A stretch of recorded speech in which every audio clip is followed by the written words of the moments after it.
21 November 1949 Sheikh মুজিবের লাহোর সফর নিয়ে সেখানকার গোয়েন্দা বিভাগ প্রতিবেদন পাঠালো ঢাকায়। প্রতিবেদনে তুলে ধরা হলো লাহোরে মুজিব কি করেছেন সে বিষয়টি। হোসেন শহীদ সোহরাওয়ার্দীর সঙ্গে তার সাক্ষাৎ, পশ্চিম পাঞ্জাবের সাংবাদিকদের সঙ্গে আলোচনা, এমনকি তিনি যে প্রধানমন্ত্রীর সঙ্গে দেখা করতে করাচি যাওয়ার পরিকল্পনা করেছিলেন, উঠে এলো সে বিষয়টিও। 21 নভেম্বর 1958 স্ত্রী বেগম ফজিলাতুন্নেসা মুজিব, 4 সন্তান এবং ফুফাতো ভাই মমিনুল হকের সঙ্গে দেখা করতে চেয়ে ইন্টেলিজেন্স ব্রাঞ্চের ডিআইজি বরাবর আবেদন করলেন ঢাকা কেন্দ্রীয় কারাগারে অবস্থানরত নিরাপত্তাবন্দী শেখ মুজিবুর রহমান।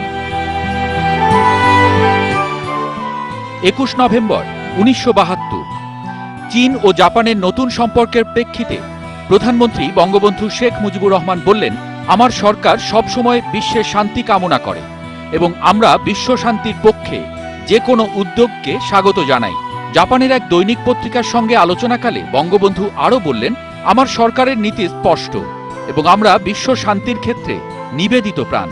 সবার সাথে বন্ধুত্ব, কারো সঙ্গে শত্রুতা নয়, এটি বাংলাদেশের পররাষ্ট্রনীতির মূল কথা। 21 নভেম্বর 1972 5 দিনব্যাপী জাতীয় পরিবার পরিকল্পনা সেমিনার উপলক্ষে এক বাণীতে প্রধানমন্ত্রী বঙ্গবন্ধু শেখ মুজিবুর রহমান বললেন, মনে রাখতে হবে যে আমাদের কল্যাণ ও সমৃদ্ধি নিশ্চিত করতে হলে কার্যকরী জনসংখ্যা কর্মসূচি অপরিহার্য। 21 নভেম্বর 1973 বঙ্গবন্ধুর উদ্যোগ ও পরামর্শে চলতি বছরের জুলাই অক্টোবর পর্যন্ত সময়ে 3 কোটি টাকার বৈদেশিক মুদ্রা আয় করল বাংলাদেশ শিপিং কর্পোরেশন।